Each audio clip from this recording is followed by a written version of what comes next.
en lo que estamos leyendo acá en Éxodo 28, capítulo 15, es concerniente a las vestiduras sacerdotales.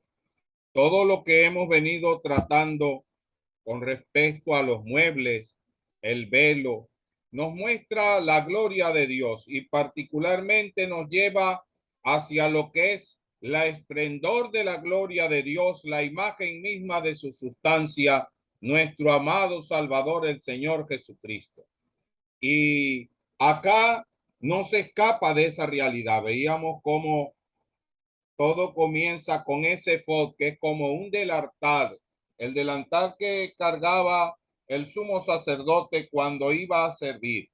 Una de las cosas que podemos entender es que cuando alguien se ceñía es para servir, y él debía ceñirse aquel efod para servir a su pueblo.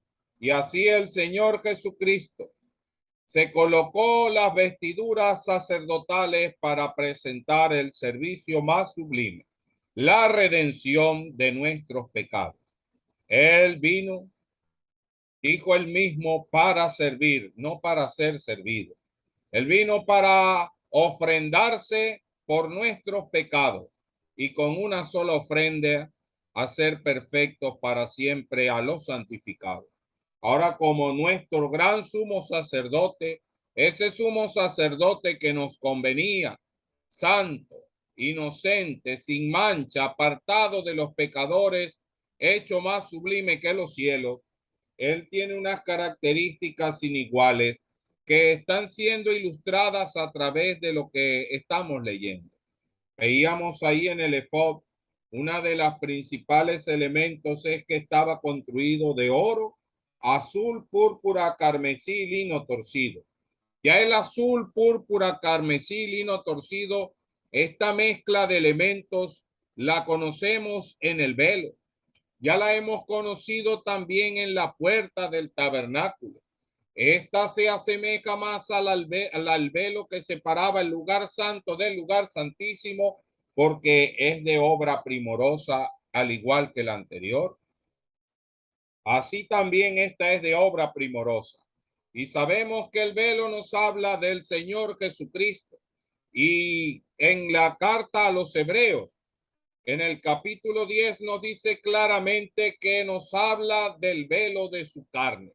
Ese velo nos habla de su vida, de cómo el Señor vino a este mundo para servir y mostró que era el unigénito Hijo de Dios, pero también mostró que era el soberano, el Dios Rey, el Rey de reyes y Señor de señores, conocido en la antigüedad por los judíos como el Adonai. Así también él se mostró como el siervo perfecto, aquel que vino a hacer la obra perfecta de la redención. Pero también fue el hombre perfecto, el postrer Adán. Si el Adán primero fracasó, este postrer Adán es espíritu vivificante. Así él nos da vida. Y así aquel velo nos muestra la humanización, la encarnación del Cristo y cómo él pudo hacer la obra para darnos salvación y vida eterna. Y así aquel velo se rasgó de arriba abajo, abriendo un camino nuevo y vivo, a través del mismo. Pero aquí hay un elemento que se suma, el oro. Este efod tiene oro, azul, púrpura, carmesí, lino torcido. Eso nos habla de su carácter glorificado.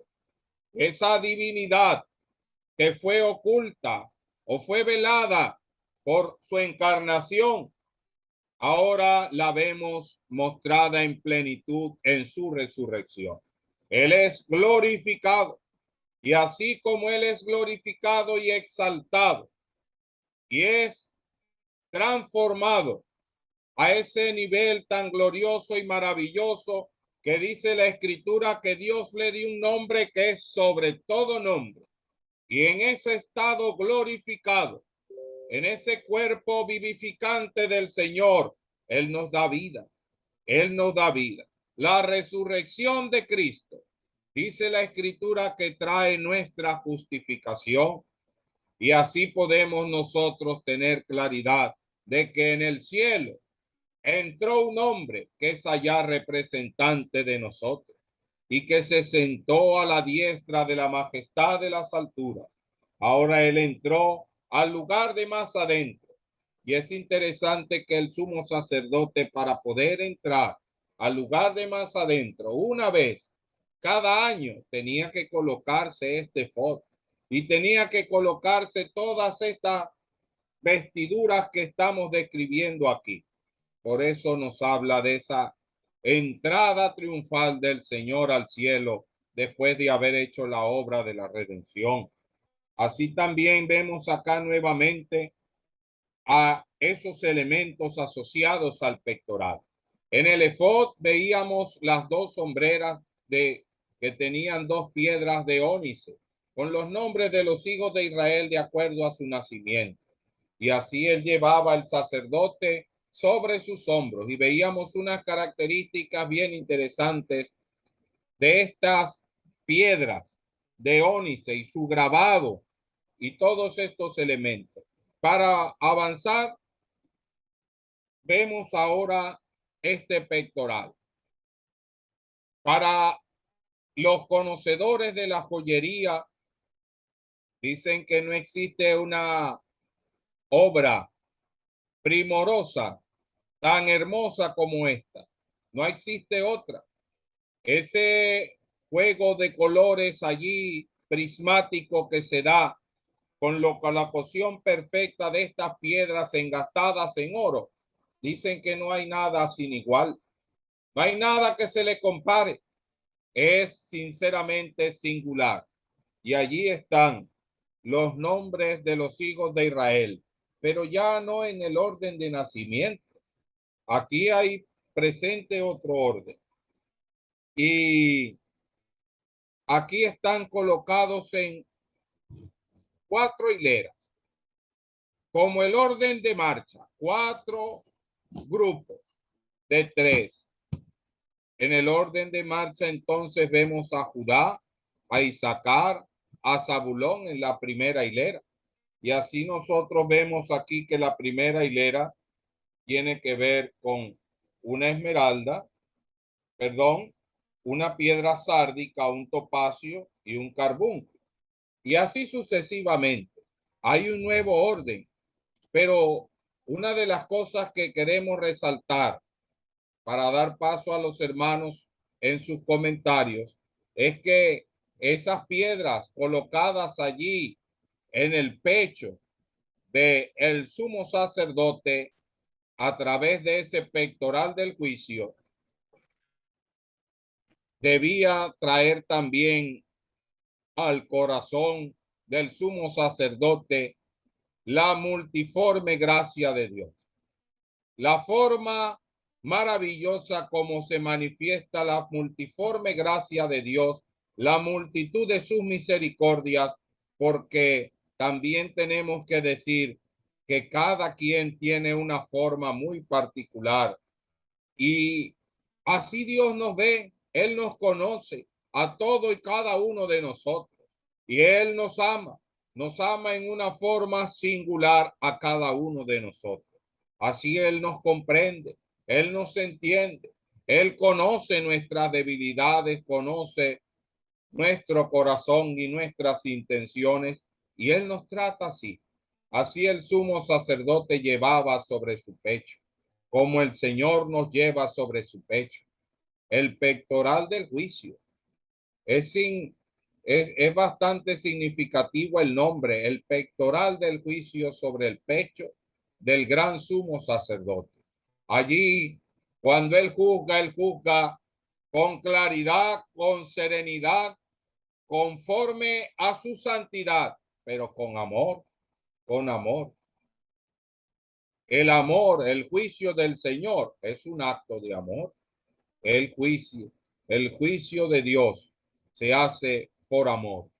Y otra cosa que encontramos aquí son el urín y tumín. En el idioma hebreo, que fue donde se escribió esto, encontramos que La palabra que terminan en M nos habla de un plural de más de dos, o sea que de tres en adelante. Entonces aquí habla de Urim y Tumim. Entonces aquí serían los Urim y los Tumim. No sabemos qué era. Algunos asumen que eran tal vez un tipo de piedras o cristales. No vamos a especular en cuanto a esto, porque todo lo que digamos será especulativo, porque la escritura no da más detalles acerca de estos Urim y Tumim. Lo único es que significan luces y perfección. Y eran utilizados para consultar a Dios en el pasado. Y así nosotros vemos que allí en el bolsillo del pectoral, entre el corazón del sumo sacerdote y entre la piedrería que simbolizaba el pueblo de Israel, los distintos hijos o tribus de Israel, aquí encontramos estos Urim y Tumim. Alguien le escuché decir una vez que estas luces y perfecciones eran las luces, las sombras del antiguo pacto y las perfecciones del nuevo pacto. Es la misma palabra de Dios revelada. Así como en el pasado ellos consultaban el Urim y Tumim, ahora nosotros consultamos la palabra de Dios para tomar las decisiones. Y eso lo llevaba aún más allá el hermano y nos decía que cuando vamos a emitir un juicio, cuando se lee algún juicio, no lo hacemos nosotros, lo hace la palabra de Dios. Y entonces, así como este pectoral es el pectoral del juicio, todo juicio se hace en base a la palabra de Dios. De hecho, aún en el futuro, en el gran trono blanco y en todos los juicios que están por delante, todo va a ser conforme a la palabra de Dios. Ni una jota ni una tilde caerá a tierra sin que vuelva delante de Dios conforme para lo cual Él la envió. Él ha dado palabra y el mismo Señor Jesucristo dice, yo no lo juzgo, la palabra lo juzgará en el día postrero.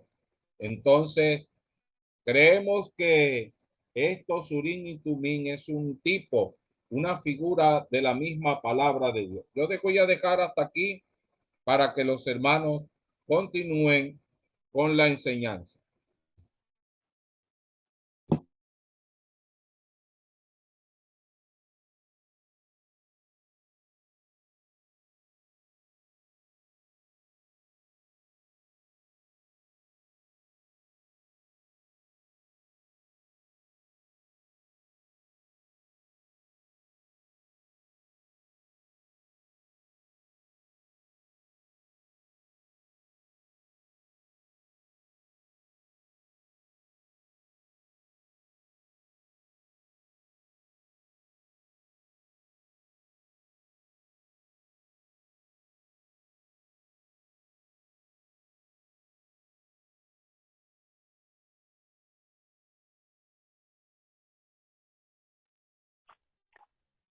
Buenas noches, mi hermano. Si me permite hacer un pequeño comentario, ¿usted? Adelante, hermano Luis. Buenas noches, hermanos. Buenas noches, hermano, nuevamente a todos los presentes. Bueno, pidiendo al Señor, pues, la sabiduría de lo alto y de verdad también con temor y temblor. De verdad que hablar del Señor es una satisfacción tan grande, hablar de las cosas preciosas del Señor y es para nosotros, yo creo, lo más grande. Y bueno, por eso me atrevo y con mucho temor y temblor, porque uno cuando hable, pues que sea el Señor que ponga, como dice la Escritura, un carbón, como vemos esta aplicación en uno de los libros que nosotros hemos leído, donde exactamente en nuestros hermanos videntes, profetas.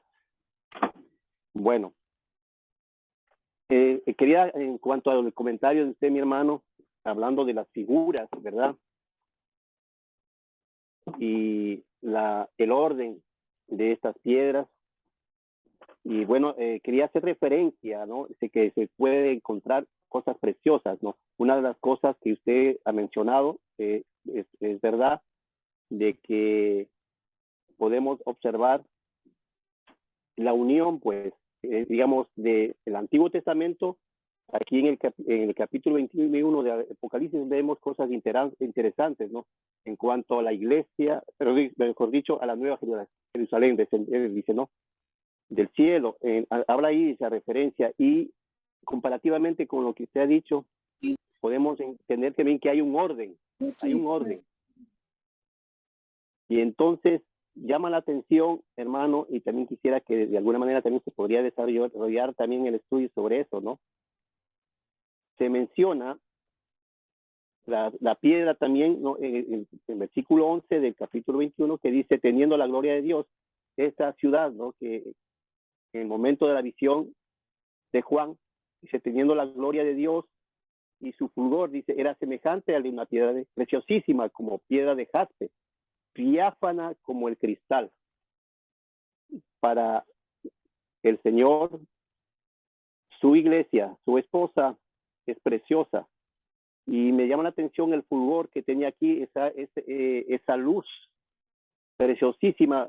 Y usted ha hablado también en cuanto de la piedrería que tenía el éfod. Entonces ahí quisiera comparar algo que dice aquí la misma palabra, ¿no? No hay que irnos mucho a otro lado, sino consultar en la misma palabra. Para eso me voy a referir. Dice, voy a terminar con el versículo 11. Dice, teniendo la gloria de Dios y su fulgor era semejante a de una piedra preciosísima como piedra de jaspe, diáfana como el cristal. El versículo 12 dice, tenía un muro grande y alto, con 12 puertas, y en las puertas 12 ángeles, y nombres inscritos que son los de las 12 tribus de los hijos de Israel. Nuevamente aquí las 12 tribus están en un orden que llevaba, por lo menos tenemos en las sombreras donde estaban las dos piedras que habíamos hablado ya en los días de la última reunión, donde estaba inscrito en cada hombrera las 6 tribus de un lado y las 6 tribus del otro lado. Entonces, aquí vemos preciosamente el Antiguo Testamento y el Nuevo Testamento se van a unir. ¿Por qué? Sigo leyendo. Dice, y voy a repetir nuevamente el versículo para adelante. Dice, tenía un muro grande, alto, con 12 puertas. Y en las puertas 12 ángeles y nombres inscritos que son de las 12 tribus de los hijos de Israel. Versículo 13, al oriente 3 puertas, al norte 3 puertas, al sur 3 puertas, al occidente 3 puertas. Nuevamente vemos esa figura de orden, como lo que bien nos ha dicho nuestro hermano también. Y continuamos. Dice, y el muro de la ciudad tenía 12 cimientos. Entonces entendemos también esto que ya creo que también se había estudiado. Y sobre ellos las 12 nombres de los 12 apóstoles del Cordero. Esto es lo que me llama la atención. Esa relación de nombrar las tribus y ahora dice los 12 nombres de los 12 apóstoles del Cordero. Entonces, quisiera hacer quería dar este pequeño aporte y que también se pueda desarrollar en esto, ¿no? Pero yo veo claramente ahí una figura, ¿no? Una unión entre el Antiguo Pacto y el Nuevo Pacto. El pasado, el futuro. Y lo que nos tiene que ver con nosotros en cuanto a que aquí vemos claramente pues el principio y el fin, un alfa y omega, así de como tenemos todo lo precioso de Dios que nos habla desde el principio hasta el final, lo cristológico, lo que había de venir. Y qué precioso saber que en aquellas partes, como bien hemos hablado de las luces, tenemos unas luces ya hablando de todas estas cosas y también ya en el Nuevo Testamento de algún modo revelado para nosotros. Y aquí podemos encontrar pues preciosas figuras sobre ese tema, esas 12 piedras, ¿no? Que tienen mucho significado. Y entendemos que esa ciudad también tenía, dice que 12 puertas, ¿no? Entonces, bueno, eso sería un pequeño aporte y que también se podría desarrollar, mis hermanos, con eso, aportando que el Señor les dé sabiduría, pues, y nos ayude a seguir entendiendo esto. Eso nada más, mi hermano, y muchas gracias. Disculpe el atrevimiento. El Señor bendiga. Muchas gracias, hermano Luis, por el aporte. Efectivamente, cuando hablamos de las piedras preciosas, encontramos mucha conexión a través de toda la palabra de Dios. En el Génesis también hay algunas piedras preciosas que son señaladas en la creación. Y bueno, para no entrar en más detalles en otras partes, pero hay otras partes donde se nombran las piedras preciosas. Pero particularmente allí donde usted estaba leyendo en el libro del Apocalipsis, en el capítulo 21, nos habla de la Nueva Jerusalén. Ahora, hay un detalle allí con esa Nueva Jerusalén, que es que él dice que ve venir la desposada. Él dice, vino entonces a mí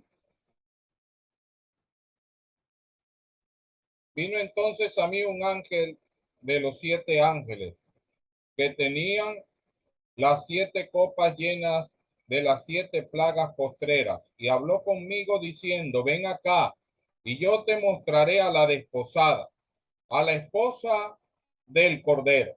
Lo primero que encontramos allí o que pudiéramos señalar en cuanto a eso, pero no queremos, es un comentario muy sencillo y breve, no queremos que termine el estudio en el Apocalipsis cuando estamos leyendo en el Éxodo, ¿no? Pero si usted ve que lo primero que se muestra allí cuando está hablando, dice que está hablando es la desposada, la esposa del Cordero. En pocas palabras, ¿quién es la desposada? ¿Quién es la esposa del Cordero? ¿Quién es la que ha de unirse con el Señor? ¿O es el cuerpo del Señor, la iglesia? Ahí está hablando de la iglesia glorificada en el estado eterno. Entonces, todas las características que usted va a encontrar allí están asociadas a una simbología de lo que es la iglesia glorificada en el futuro.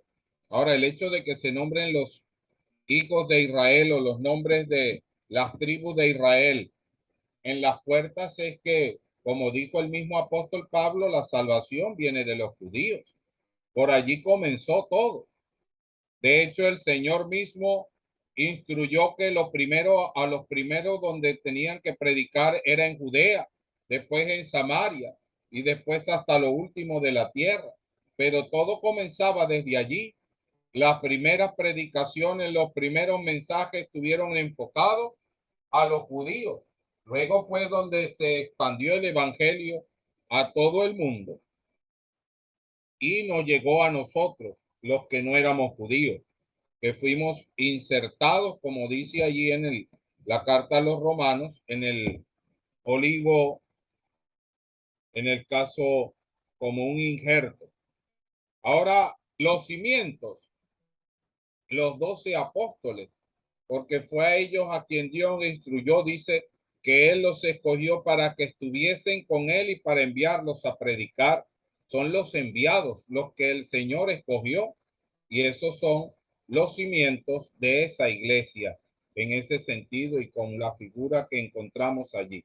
Pero trasladándonos nuevamente acá al estudio en el Éxodo y al pectoral, encontramos aquí que tenemos que ver al Señor Jesucristo en todo su esplendor.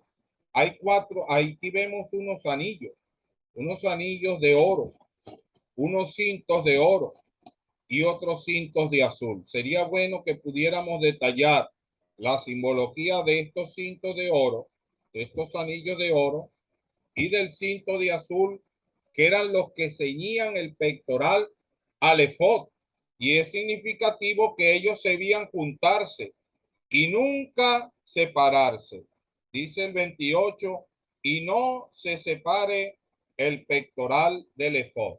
¿Qué podemos aprender en cuanto a estos elementos?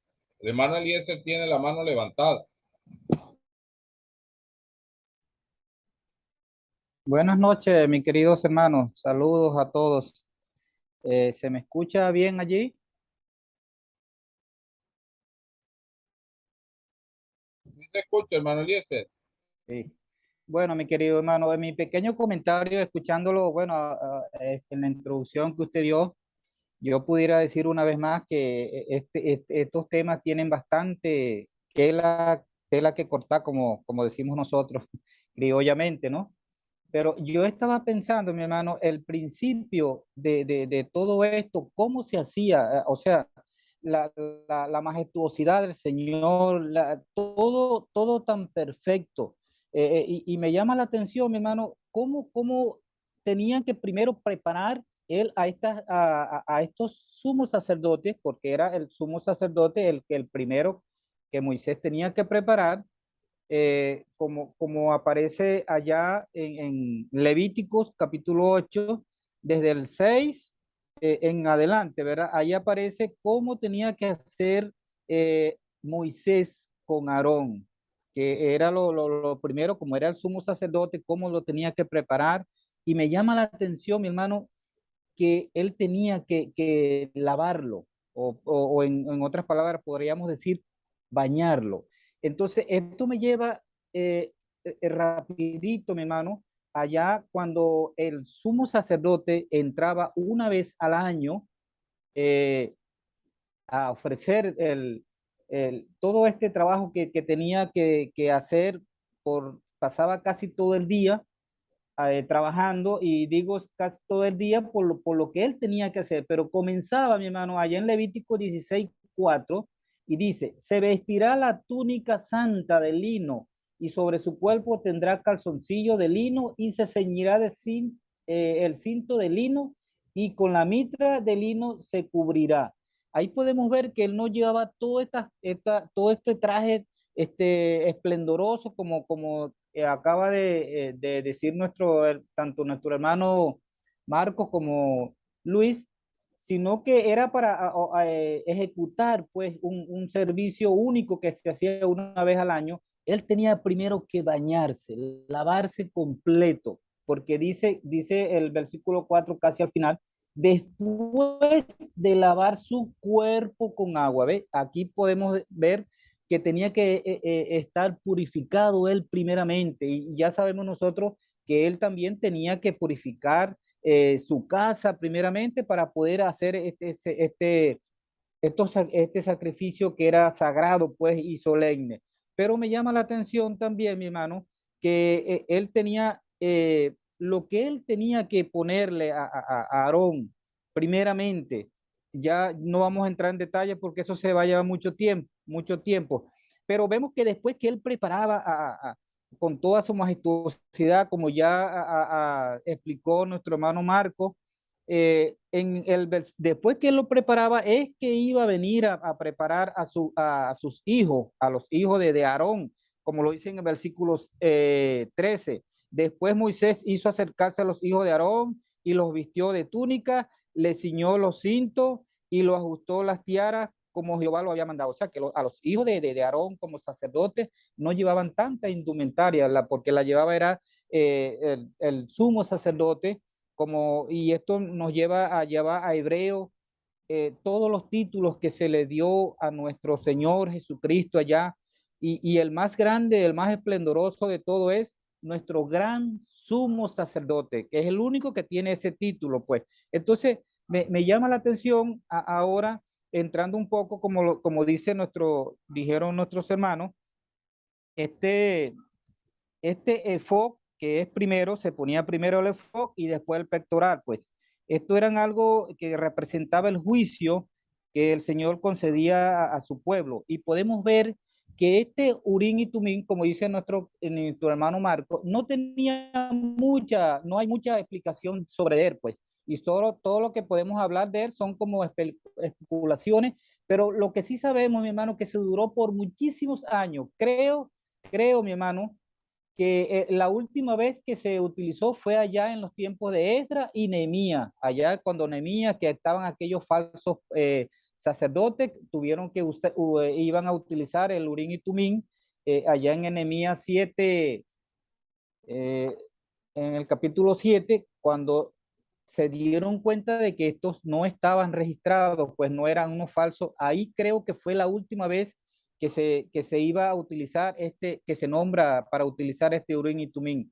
Pero vemos también, mi hermanos, como ya nuestros hermanos han hablado de estas piedras preciosas. Allá también yo quería y nombrar estas piedras preciosas que aparecen allá en los cimientos, allá en el de la Nueva Jerusalén. Ya nuestros hermanos hablaron en otros aspectos, pero yo quería mencionar rapidito acá en el capítulo 21, y el versículo 19, hablando de los cimientos de la Nueva Jerusalén, eran 12 piedras preciosas que inclusive estas piedras preciosas, 9 de las que se nombran acá en Apocalipsis, están allá acá en el estudio que nosotros tenemos, mi hermano.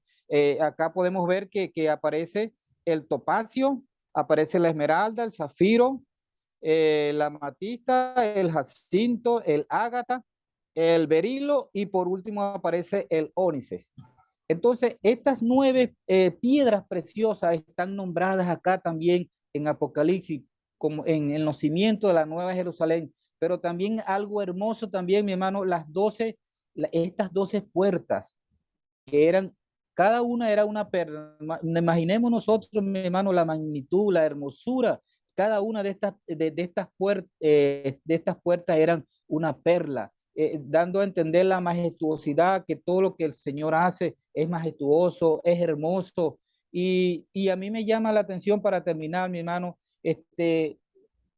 el primer día de la semana para nosotros, mi hermano, la cena del Señor, cuando nosotros, porque estas piedras preciosas que llevaba este sumo sacerdote en su pecho, allí primero el efod y después el pectoral, esto dice el versículo 29, y acá mismo donde estaban yendo, que era como para que cuando el sacerdote entraba allí, era como para que el Señor se recordara de su pueblo, de sus 12 tribus, de su pueblo completo. Allí estaba en el versículo 29, dice, y llevará Aarón los nombres de los hijos de Israel en el pectoral del juicio sobre su corazón, cuando entre en el santuario como memorial delante de Jehová continuamente. O sea que yo podría, estos son comentarios míos, mi hermano, podríamos decir que cuando el Señor veía a este sumo sacerdote entrando allí con su pectoral, con toda esta majestuosidad, con toda esta hermosura de todas estas piedras preciosas, él se acordaba de su amado pueblo. Este era mi pequeño comentario, mi hermano. Gracias, hermano Eliezer. Recordemos que todo esto nos lleva a Cristo. Todo es figura del Señor Jesucristo y muy especialmente estas vestiduras del sumo sacerdote, porque nos hablan directamente de él, el gran sumo sacerdote que nos convenía. Ese sumo sacerdote que entró para hacer la obra perfecta de la redención. Entró al cielo mismo. Él no entró a un santuario hecho de manos. Él no entró en un lugar distinto, sino al mismo cielo para hacer la obra perfecta de la redención. Entonces, cuando encontramos acá, debemos ver al Señor. Y una de las cosas que indicábamos acá es que este pectoral no se separaba del efod. El efod era, como decíamos, un delantal que nos habla del servicio, pero es un servicio por amor. Ahí estaba el pectoral del juicio ceñido por aquellos cordones de azul. Es una unión celestial, es un amor celestial que está asociado a todo esto. Ahora bien, hermanos, también tenemos que hacer mención de que hemos revisado, pues, y hemos consultado a distintas personas acerca de lo que sería estas vestiduras sacerdotales. Y, y en el caso del sumo sacerdote, parece ser que solamente utilizaba estas vestiduras cuando iba el día de la expiación al lugar santísimo, al lugar de más adentro. Solamente en ese día era que él se colocaba toda esta indumentaria en plenitud y utilizaba muy especialmente el efod con el pectoral. Entonces, ese es un elemento interesante a ser mencionado. De hecho, un hermano me decía con respecto a esto, eso es lógico porque por eso fue, si hubiera cargado el pectoral con toda esa piedrería, era imposible que el apóstol Pablo no se diera cuenta que era el sumo sacerdote, porque recuerdan ese episodio narrado en Hechos donde él dijo, no sabía que era el sumo sacerdote y se disculpó. Entonces, parece ser que si era así, que el sumo sacerdote no era que cargaba toda esta indumentaria todo el tiempo, sino si no lo hacía solamente en el día de la expiación, solamente tal vez lo haría en los momentos especiales. Hay tres momentos donde era congregado el pueblo de Israel: en la Pascua, en el Pentecostés y precisamente en el día de la expiación y cuando se celebraban las fiestas de las trompetas y el Sukkot. Entonces, esa es una cosa que entendemos aquí. Lo otro es que, de ser así, lógicamente pudiéramos asociarlo más al hecho de que nos habla del Señor Jesucristo resucitado, entrando en los cielos, que Él lo hizo una vez y para siempre. Entonces, si el sumo sacerdote se colocaba solamente todas estas vestiduras y todos estos elementos para entrar al lugar de más adentro. De hecho, Cristo, cuando resucitó, entró una vez y para siempre en el lugar de más adentro, en el cielo mismo, y se centró a la diestra de Dios en la majestad de las alturas. Y ahora nos invita a entrar a nosotros, como lo dice en Hebreos capítulo 4 y en Hebreos capítulo 10. Hermano Eliezer, tiene la mano levantada. Ajá, escuchándolo a usted, mi querido hermano, se me vino a la mente allá el Levítico 16, ¿verdad? Donde entraba una vez al año. Entonces, si es así como usted está comentando, mi querido hermano, pienso que, porque yo tengo acá entendido, mi hermano, que él entró aproximadamente 3 veces a hacer este servicio. La primera es allá en capítulo 16 de Levítico, el versículo 13. Ahí es la primera vez cuando él entra que tenía en sus manos el perfume y en el otro tenía el candelero, ¿verdad? Que él entró allí en el versículo 13, 16, 13. La segunda vez fue cuando dice, tomará luego de la sangre del becerro y rociará con sus dedos, ¿verdad? Y la tercera vez está en el versículo, casi terminando el versículo 15, ¿verdad? Y hará de la sangre del becerro y la esparcirá sobre el propiciatorio, ¿verdad? Y así purificará el santuario. Entonces, me imagino entonces, mi hermano, que después que hacía todo este ejercicio, es que se iba a colocar el pectoral y todas estas obras majestuosas.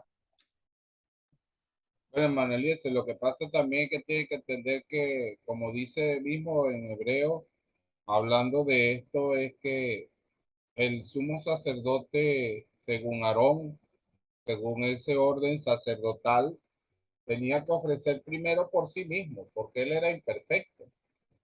era un hombre. En cambio, por eso es que dice allí en Hebreos el versículo que citábamos, que aparece en el capítulo 7, versículo 26, que dice, porque tal sumo sacerdote nos convenía, santo, inocente, sin mancha, apartado de los pecadores, hecho más sublime que los cielos.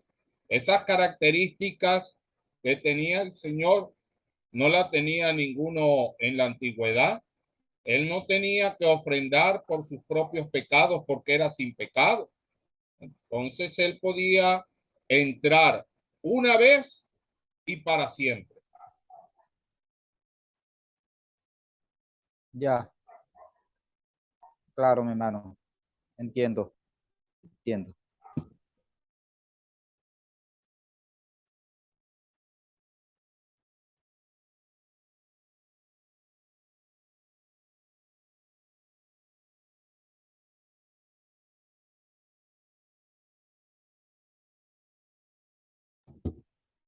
Sí, sin duda alguna, hermano, la perfección del Señor era singular en todo eso. Y por eso él entró una vez y para siempre. Ahora, hermanos, también como decíamos, están aquí unos cordones de oro que lo atan todo. Y eso creemos que son los atributos gloriosos o divinos de Dios sujetando toda esta obra.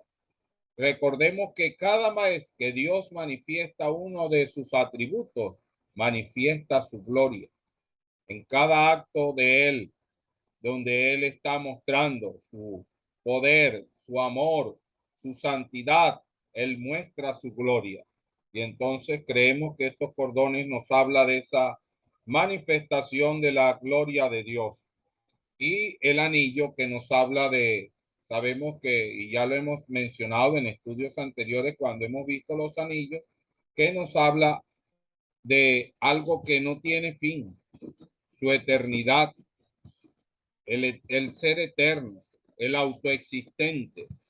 Entonces todo está sujeto a ese carácter eterno de él y esos anillos sujetan y permiten que el pectoral esté ceñido al efod y no se separa, no se separa.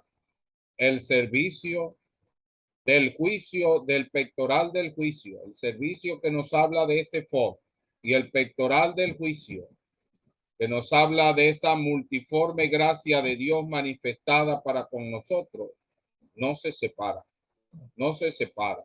Tal vez pudiéramos ver en el efod, en las sombreras, la misericordia de Dios y en el pectoral ver la gracia de Dios, porque están vinculadas la misericordia y la gracia. Sabemos que la misericordia nos habla de el hecho de que no recibimos lo que merecemos. Y la gracia de Dios nos habla de que recibimos lo que no merecemos. Pocas palabras, nosotros merecemos el juicio eterno, la muerte eterna, el infierno de perdición, las tinieblas de afuera, pero por la misericordia de Dios no la vamos a recibir porque Cristo murió por nuestros pecados, pero por su gracia recibimos lo que no merecemos, la vida eterna, la vida eterna. Entonces, aquí también vemos esa conjugación de la misericordia y la gracia de Dios.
Hermano Luis, tiene la mano de levantada.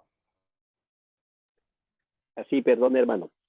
Quería comentar algo que, bueno, no solamente esto, ¿no? Hablando de los anillos, de lo que ya sabemos, de lo que, para que lo que servían, ¿no? Estar sujeto completamente. Hablando de la vestimenta del sacerdote, ¿no? En este caso, era de esta manera que Dios lo estableció desde el principio, ¿no? Y el sacerdote, me imagino a Aarón con esas ropas, ¿no? De tal manera que le calzaba perfectamente, ¿no? O sea, pues hechas para él, ¿verdad? Perfectamente, perfectamente. Pero hablando con la referencia que hemos tomado de Hebreos, ¿no? De que sabemos ya completamente de que nuestro sumo sacerdote, nuestro Señor Jesucristo, el perfecto.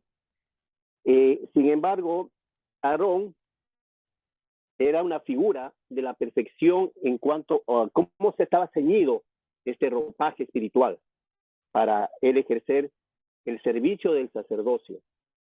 Pero ciertamente era hombre, ¿verdad? Y había en él, y vimos también la imperfección del hombre. Entonces, en el Señor, tomando en cuenta del sacerdocio en el orden de Melquisedec, ya separándolo, porque sabemos, ya también entendemos lo que hemos estudiado, que está separado ya de ese sacerdote tanto arónico como levítico, se separó, ¿verdad? Y el Señor permitió, y él estaba ahí presente en el Antiguo Testamento mediante el sacerdote Aarón, con estas vestiduras, ¿verdad? Mostrando de algún modo cómo iba a ser la perfección de nuestro Señor Jesucristo. Y eso lo tenemos muy claro desde cuando en Abraham, ¿no? Cuando, y esto se menciona también, como bien lo ha dicho mi hermano, en el capítulo 7 de Hebreos, y nos cuenta de aquel Melquisedec que estuvo ahí y tuvo unas características muy especiales, pero era esa sombra, ¿verdad? Y que ahora nosotros podemos disfrutar el verdadero sacerdote, ceñido perfectamente su cuerpo, porque todo ese atributo de esa preciosidad que había en el atuendo sacerdotal es la majestuosa, pues el majestuoso sacerdote que tenemos hoy en día nosotros, los creyentes. Él es nuestro sacerdote.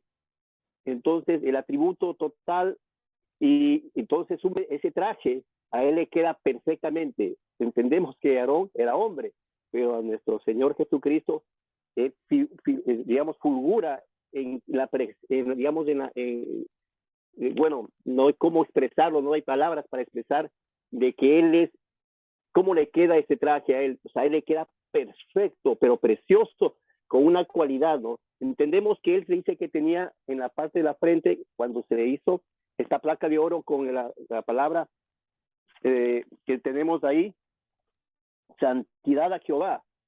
El Señor es el santo de Jehová. Entonces, ahí vemos esta preciosidad en cuanto al sacerdocio, o sea, hablando toda esta figura de todos los elementos que tiene en el ropaje del sacerdote, nada más y nada menos que nuestro Señor Jesucristo, el verdadero sacerdote, a quien le queda el traje perfectamente, porque toda esa simbología era su perfección. Bueno, creo que esto es lo que se me ocurrió de pronto, hermano, no sé si está bien, todo también, hermano, con, digamos, como decimos siempre, si es que hay algún error, pues sujeto a eso, ¿no? Queridos hermanos. Amén, hermano, muchas gracias por la ayuda. Hermano, discúlpeme, mi hermano Marco, oyendo acá a nuestro querido hermano, no sé, sabe que muchas veces uno escuchando hablar de los temas de la palabra del Señor, se le viene, el mismo Señor le trae a la mente uno, y yo pensando, porque a mí se me pasó, porque yo había mencionado que mañana, primer día de la semana, y que nuestro hermano, y ya todos hemos hablado de toda la hermosura de estas piedrerías, y lo que significa, y ahora hablando de nuestro querido hermano acá, lo que significa el Señor para nosotros. Mañana es primer día de la semana. Entonces se me vino a la mente, mi hermano, primera de Pedro capítulo 2 y el versículo 7. Para vosotros, pues, los que creéis en él, ve lo como dice acá el apóstol Pedro, él es precioso. Oye, mi hermano, entonces que en nuestros corazones deberían de llenarse de regocijo, de contentamiento, de alabanzas sublimes de nuestros corazones en pensar que nosotros estamos sentados allí y Él está ahí en medio, nosotros haciendo memoria de Él, pensando todo lo que Él, y entonces, y como dicen los salmistas, Él es el más precioso de todo. Entonces que esto nos anime, nos ayude a que mañana podamos ir todos con ese corazón contento, con ese corazón humillado, lleno de alabanza, y verlo a Él por fe, porque no lo vemos literalmente, pero por fe lo podemos ver hermoso para nosotros, ¿verdad?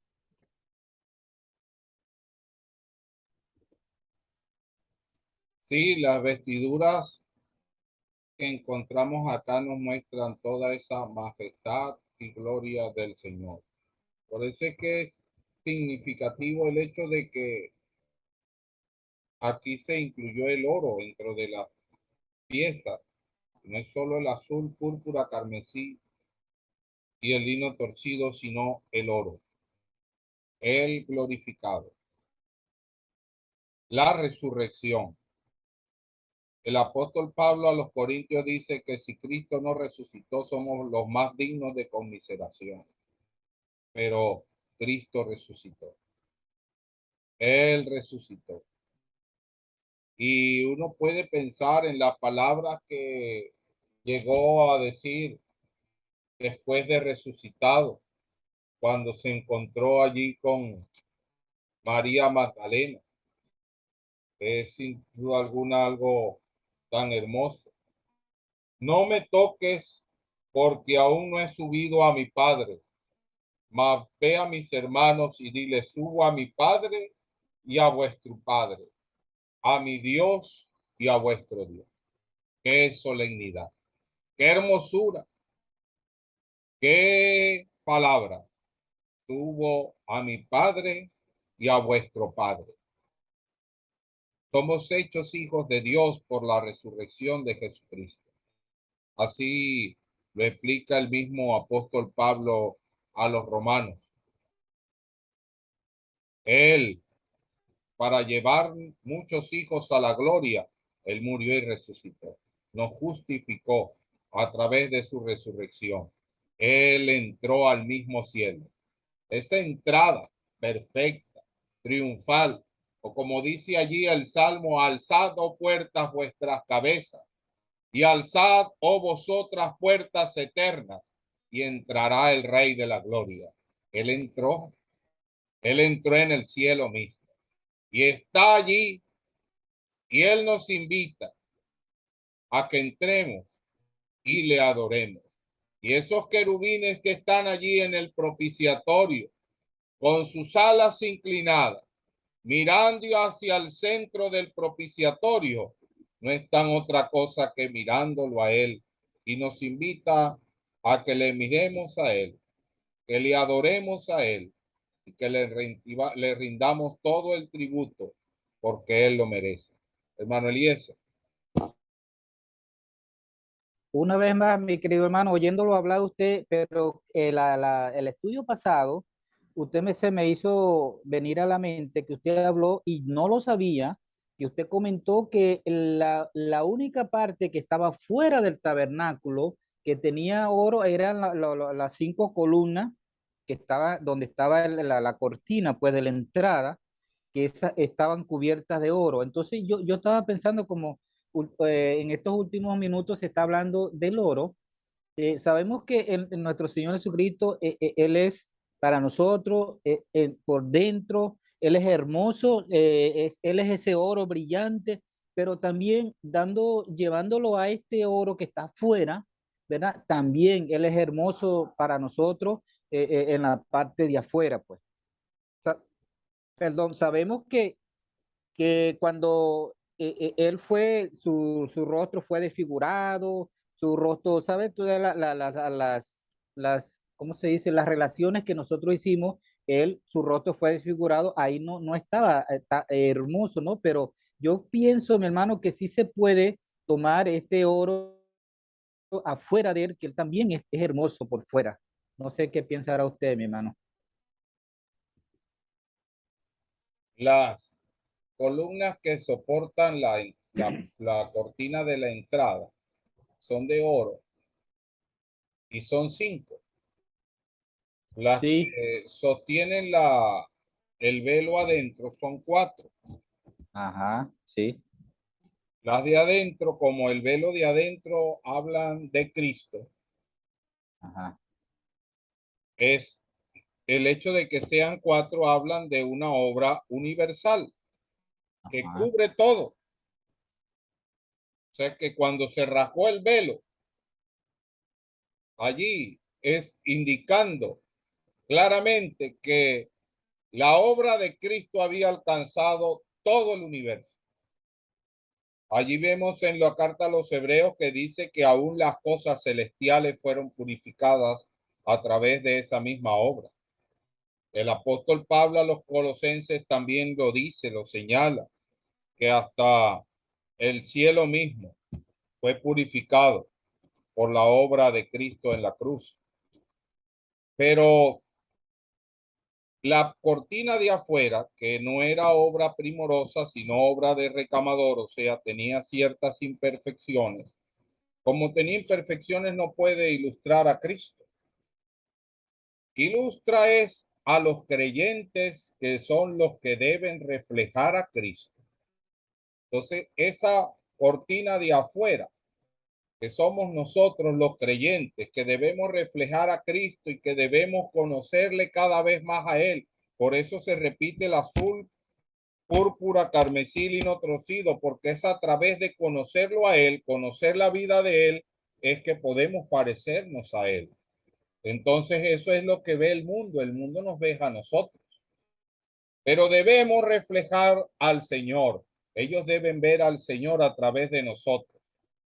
Creo que lo he mencionado aquí, una expresión que escuché una vez, que tal vez las personas no lleguen, hay personas en nuestra vida que nos vamos a topar, que tal vez nunca lleguen a leer una Biblia en su vida, pero sí están leyendo nuestras vidas. Ojalá nuestras vidas sean una Biblia abierta donde reflejemos a Cristo para que ellos lleguen a la salvación. Ahora, esas 5 columnas, el 5 nos habla no solo de la debilidad humana, sino de la gracia de Dios. Cada vez que se habla del oro, o decíamos que estamos hablando de la gloria de Dios, bueno, uno de los atributos de la gloria de Dios es su gracia. Es la gracia de Dios manifestada en nosotros. Es lo que el apóstol Pablo decía, que no soy yo, sino la gracia de Dios en mí. La gracia de Dios en mí. Dice, he trabajado más que todos, pero ¿por qué? ¿Porque él era mejor que los demás? No, porque la gracia de Dios estaba actuando a través de él para mostrar a Cristo. Y él decía, sed imitadores de mí, así como yo de Cristo. Entonces, por eso esas 5 columnas que estaban allí afuera nos hablan de la gracia de Dios, porque es la gracia de Dios la que nos sostiene a nosotros para poder mostrar al Señor Jesucristo a este mundo. Bueno, ya tenemos las 8:15. Hermano Eliezer, usted mismo ayúdenos en la oración para culminar el estudio. ok, oremos pues, mi hermano. Dios y nuestro Padre, te damos las gracias una vez más por tu grande amor, por tu gran misericordia, porque nos has permitido, Dios, que hayamos abrido tu santo libro para escucharte. Te damos las gracias, oh Señor, por lo que nos has enseñado en esta noche, pero te rogamos, oh Dios, que nos ayude a que hayamos entendido y que atesoremos lo que hayamos oído también en nuestros corazones y que lo llevemos siempre y perseveremos en ella. También queremos, oh Dios, rogarte por todos tus tu iglesia universal, por los muchos propósitos, las muchas situaciones difíciles que están pasando muchos por enfermedades, operaciones, algunos por operar.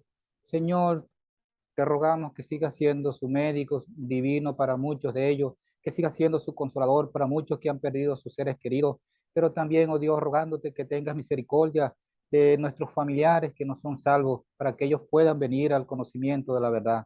Despídenos en paz y ayúdanos a tener una buena noche, rogándotelo todo en el nombre glorioso de nuestro Señor Jesucristo. Amén. Bueno, muchas gracias a todos.